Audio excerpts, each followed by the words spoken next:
ఒకవైపు మరింత ముదరబోతున్న పశ్చిమాసియా యుద్ధం, ఆ యుద్ధ ఫలితాలు, ఆ యుద్ధ కష్టాలు భారతదేశంలో కూడా ప్రతి పౌరుడు ఫేస్ చేస్తూ ఉన్నారు. అండ్ మరొక వైపు దేశంలో 5 రాష్ట్రాల ఎన్నికల వేడి, మన నాయకుల కొందరి మాటలు కూడా కోటలు దాటుతూ ఉన్నాయి. సో ఇటు ఇటు ఐదు మన మన దేశంలో 5 రాష్ట్రాల ఎన్నికలు, మరొకవైపు పశ్చిమాసియా యుద్ధానికి సంబంధించిన వేడి, ఆ బాధలు, కష్టాలు ప్రజలకు. ఇటువంటి పరిస్థితుల్లో ఇప్పుడు దేశం అంతా కూడా ఒకటే చర్చ జరుగుతూ ఉంది. అసలు నెక్స్ట్ ఏం జరగబోతూ ఉంది. అండ్ రాత్రి ప్రధాని నరేంద్ర మోదీ గారు దేశంలోని కీలక అత్యంత భద్రతకు సంబంధించి అత్యంత ముఖ్యమైన వ్యక్తులతో గంటలు గంటల రహస్యంగా అంటే గంటల గంటలు సమావేశం అవ్వడం, అజిత్ దోవలతో 3 గంటల సేపు ఆయన చర్చించడం ఏకాంతంగా. తర్వాత హోంశాఖ, ఆర్థిక శాఖ, విదేశాంగ శాఖ, జాతీయ భద్రతకు సంబంధించి కీలకమైన వ్యక్తులతో సమావేశాలు, అజిత్ దోవల్ చేతిలో రెడ్ ఫైల్. అండ్ అదే సమయంలో త్రివిధ దళాధిపతులు, ఆర్మీ చీఫ్ ఏమో పూరి జగన్నాథ్ ఆలయానికి వెళ్ళడం, ఎయిర్ ఫోర్స్ చీఫ్ ఏమో స్వర్ణ దేవాలయానికి, నేవీ చీఫ్ ఏమో ఉజ్జాయిని టెంపుల్కి. అంటే ఈ విధంగా వరుస కట్టడం ముగ్గురు ఒకేసారి. అండ్ పంజాబ్, రాజస్థాన్, గుజరాత్లలో నోటం జారీ చేయడం, అంటే నోటీస్ టు ఎయిర్మ్యాన్ అని. ఇది ఎప్పుడంటే అప్పుడు జారీ చేర్చి ఏదో జరగబోతుంది అని. అసలు ఏం జరగబోతుంది? ఇటువైపేమో 5 రాష్ట్రాల ఎన్నికల వేడి, అటువైపేమో పశ్చిమాసియా యుద్ధ వేడి, మధ్యలో భారత్ ఏమో ఇంత తీవ్రమైనటువంటి అసలు చాలా హై ఎండ్ మీటింగ్స్ ఇవి.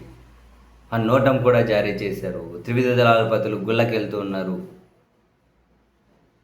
సో ఏదో జరగబోతుంది అని. సో ఏం జరగబోతుంది అన్నది అయితే తెలియదు. మరి ఇది పశ్చిమాసియా యుద్ధంతోనే ముడిపడి ఏదో ఉంది అని అయితే అర్థమవుతూ ఉంది. ఇరాన్ మీద 3 వారాల్లో భీకర దాడులు చేస్తామంటుంది అమెరికా. ఇప్పుడు గల్ఫ్ దేశాల వాళ్ళ ఎయిర్ బేస్లకు అంత సీన్ లేదు, అవి దాదాపు దాని పని అయిపోయినాయి. అండ్ ఇటు నాటో మిత్ర దేశాలుగా ఉన్న దేశాలేమో వాళ్ళ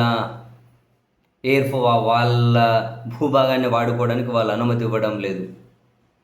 సో ఇప్పుడు పాకిస్తాన్ ఇరాన్తో బార్డర్ పంచుకుంటున్నారు, చాలా దగ్గర.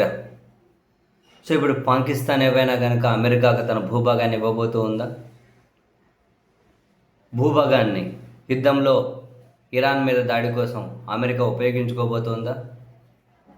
సో పాకిస్తాన్ ఆర్మీ చీఫ్ మునీర్తో ట్రంప్ సమావేశాలు, అటు అమెరికా అధ్యక్షుడేమో ఓ గంభీరమైన ప్రకటనలు, ఇరాన్ని రాతియుగంలోకి తీసుకెళ్తాము అని. 5 వారాల్లో చావుదెబ్బ తినింది ఇటు అమెరికా కూడా, గల్ఫ్ కంట్రీస్ కూడా. మరి ఇప్పుడు పాకిస్తాన్ ఏమైనా ఉపయోగించుకోబోతూ ఉన్నారా? సో అదే జరిగితే ఇరాన్ పాకిస్తాన్ మీద యుద్ధం ప్రకటిస్తుంది, నో డౌట్.